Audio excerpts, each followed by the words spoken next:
Vous écoutez l'épisode 14 du podcast Business en spa et esthétique, choisir de travailler avec une équipe.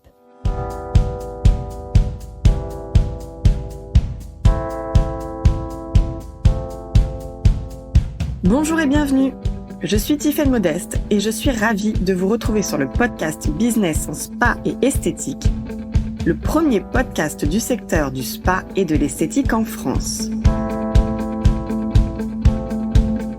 À chaque épisode, je vous propose de découvrir les meilleures astuces que j'ai mises en place au cours de ma carrière et qui m'ont permis d'atteindre le 1 million d'euros de chiffre d'affaires dans mon spa, les outils que je partage avec nos clientes et leurs histoires de réussite, et les témoignages des grands acteurs de notre secteur.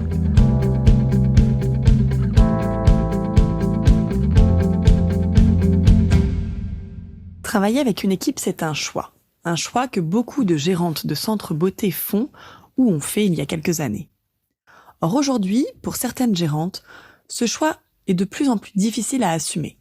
Entre les arrêts maladie à répétition, les difficultés de recrutement, le turnover, le manque de motivation, nombre d'entre elles baissent les bras. Nous accompagnons beaucoup de gérantes et de spa managers qui nous disent ne plus comprendre les équipes et ne plus comprendre les codes. Fatiguées par la gestion des équipes, certaines managers ont d'ailleurs opté pour des business models de centre où elles travaillent seules. Mais ça aussi, c'est un choix à assumer car lorsqu'on choisit de travailler avec une équipe, il faut être prête à devenir un leader. Aujourd'hui, les attentes des équipes ont évolué. La façon de manager des équipes a elle aussi grandement évolué. Et si l'on ne comprend pas ces changements, ou bien si l'on n'évolue pas de patronne à véritable manager puis leader, alors oui, gérer une équipe de nos jours peut s'avérer être un véritable casse-tête. Donc cette semaine, je vous propose de revenir à la base, aux fondamentaux de pourquoi avez-vous choisi de travailler avec des salariés? Pourquoi avez-vous choisi d'être spa manager? Il y a 4 raisons principales qui font que l'on choisit d'être manager. La raison numéro 1, c'est la fameuse vision du « ensemble, on va plus loin ». La raison numéro 2, c'est le besoin de répondre aux demandes croissantes des clients pour absorber l'activité. Alors, ce sont bien souvent les gérantes qui nous le disent « j'ai recruté une personne parce que j'avais de la demande, puis 2, puis 3, etc. » Certaines gérantes se retrouvent avec des équipes de plus de 10 personnes car leur business et leur activité s'est tellement développé qu'elles ont recruté. La raison numéro 3, c'est pour un objectif de croissance personnelle, apprendre à manager pour acquérir une nouvelle compétence ou bien encore dans un objectif de sortir de cabine. Et la raison numéro 4, c'est pour transmettre et partager son savoir et son expérience. Alors, je précise tout de suite qu'il n'y a pas de bonne ou de mauvaise réponse parmi ces 4 choix. C'est simplement qu'en fonction de votre vision de départ, il y a différentes façons de procéder avec vos équipes. Parce que soyons d'accord, le but d'être chef d'entreprise ou bien manager d'équipe, c'est bien de s'épanouir dans ce rôle professionnel. Donc, peu importe les raisons qui vous ont fait choisir de travailler avec une équipe, ce qu'il faut évaluer, ce sont les résultats qui sont là aujourd'hui. Comment vous sentez-vous dans votre rôle de manager? Comment vous sentez-vous dans votre rôle de leader? Lorsque je pose ces questions à mes clientes, la majorité d'entre elles me confient qu'elles ne se sentent absolument pas leader. Et si c'est votre cas aussi, il y a fort à parier que cela vienne du fait que vous n'ayez pas conscience que travailler avec une équipe, c'est un choix et c'est un métier à part entière. Alors, comprendre ce qu'est être manager aujourd'hui. Une chose est sûre, aujourd'hui, on ne veut plus parler de patronne. Même si ce mot circule encore au sein des entreprises, être patron, eh bien quelque part, c'est un peu has-been. Un patron, ça n'inspire pas les candidats. Pourquoi cela? Car un patron joue sous les codes du management de hiérarchie. Et aujourd'hui, les salariés ne veulent pas être commandés, mais ils veulent se réaliser dans leur travail et ils savent que le manager participe énormément à leur accomplissement professionnel. Mais pour autant, peu de gérantes ou de spa managers ont compris ce phénomène. Je vous avais parlé des 2 générations de gérantes et managers en spa et esthétique dans l'épisode numéro 5. Et lorsqu'on se penche sur la question du management des équipes, on s'aperçoit qu'il existe aussi 2 types de managers esthéticiennes. D'un côté, il y a les managers frustrés, qui pensent que le recrutement c'est impossible, le turnover c'est épuisant, que le manque de performance et d'engagement de leurs équipes passe au second plan tant que les esthéticiennes acceptent de rester. Vive le statu quo. Ces managers ont l'impression de subir quelque part leur mission de manager. Elles ne comprennent plus les codes, elles ont l'impression d'avoir tout fait, mais que définitivement, ça ne marche pas.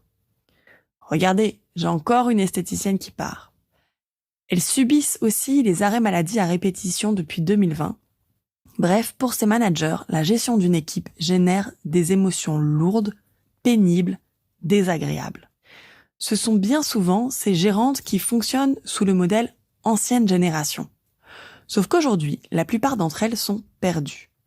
Soit elles se laissent vivoter dans la routine sans avoir vraiment conscience du potentiel à développer.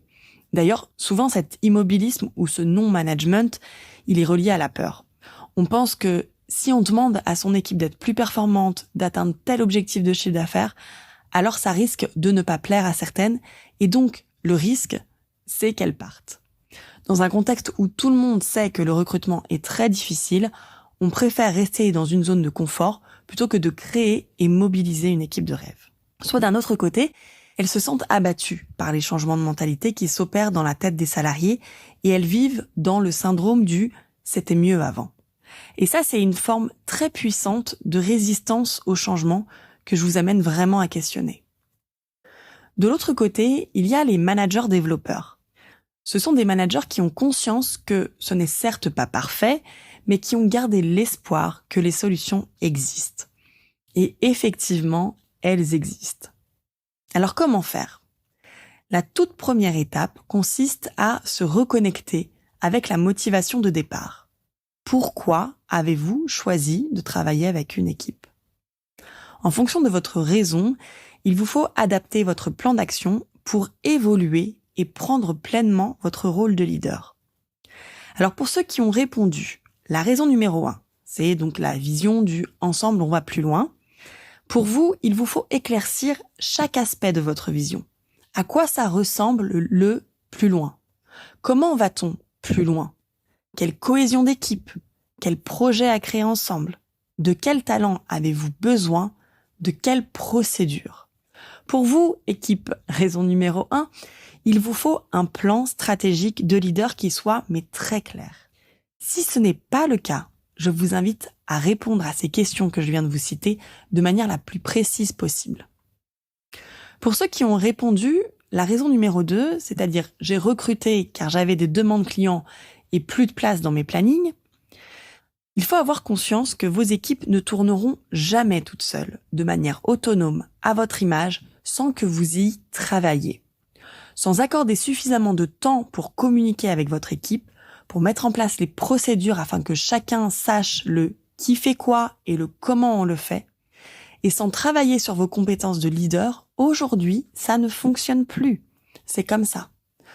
Je peux comprendre que vous pensiez « c'était mieux avant », mais ça n'existe plus. Donc pour vous, la solution, c'est de faire évoluer votre état d'esprit en faisant grandir vos compétences de manager et de leader. Donc faites-vous accompagner pour gagner en rapidité et en efficacité, parce que ça prend du temps. Pour ceux qui ont répondu la raison numéro 3, c'est-à-dire pour un objectif de croissance personnelle, soit pour apprendre à manager, soit pour sortir de cabine, la meilleure façon d'obtenir un maximum de résultats, c'est de mettre en pratique vos techniques de management de manière assidue. Donc, commencez par revoir votre organisation et votre gestion du temps pour vous donner les moyens d'apprendre et d'avoir cette croissance personnelle, professionnelle. Donc, vous pouvez le faire soit en vous formant, soit en lisant des ouvrages sur le leadership, etc. Et ensuite, quoi que vous fassiez, montrez l'exemple et mettez en pratique. Vous pourrez ainsi profiter de l'effet d'expérience et observer comment vous vous sentez. Est-ce que vous vous sentez accompli en tant que manager? Est-ce que votre équipe se sent accomplie à vos côtés? Est-ce que vous avez trouvé ce nouvel équilibre de travail une fois sorti de cabine? Enfin, pour ceux qui ont répondu la raison numéro 4, transmettre et partager son savoir, il semblerait que vous ayez un profil de manager développeur. Vous êtes bien placé pour travailler avec des apprentis. Alors d'ailleurs, à ce propos, j'en profite pour préciser la chose suivante. Les apprentis, ce sont des professionnels en devenir et non des salariés à bas coût. Je referme cette parenthèse. Donc pour vous, équipe de la raison numéro 4, votre meilleur outil de travail, c'est le plan de développement des compétences. Donc vous voyez bien que peu importe votre raison de départ, lorsque vous choisissez de travailler avec une équipe, il vous faut adapter vos outils de leadership. Et ça, ça s'apprend, mais à tout moment. Pour moi, le sujet du leadership, c'est un des sujets les plus passionnants et les plus fascinants, car quand on grandit en tant que leader, on contribue à la croissance des êtres humains qui nous entourent. Et nous avons beaucoup à faire en ce sens dans notre secteur. C'est pourquoi je vous invite à me retrouver le lundi 17 avril prochain lors du 52e congrès d'esthétique et spa qui aura lieu à Paris. J'animerai une série de conférences sur cette thématique, le leadership dans tous ses états. Alors avec des invités de marque, nous partirons dans l'exploration de ce qui nous fait grandir et devenir le leader que l'on rêve d'être. Et attention, ce programme s'adresse à tous les professionnels de notre secteur. Donc que vous soyez esthéticienne, spa praticienne, réceptionniste, spa manager ou bien gérant de spa et centre beauté, venez écouter ces invités et ces conférences. En attendant, je vous retrouverai la semaine prochaine pour un nouvel épisode du podcast Business en spa et esthétique. Si vous aimez le podcast Business en spa et esthétique et que vous aussi, vous voulez upgrader votre centre, je vous invite à nous retrouver sur le site expertise-spa-bien-être.fr. Vous pourrez y retrouver mes articles et ressources gratuites et faire le test en ligne « Quel parcours de formation est fait pour moi ?» N'oubliez pas de vous abonner au podcast dans votre plateforme d'écoute et de nous partager votre avis. Cela nous aide énormément. Merci et à la semaine prochaine.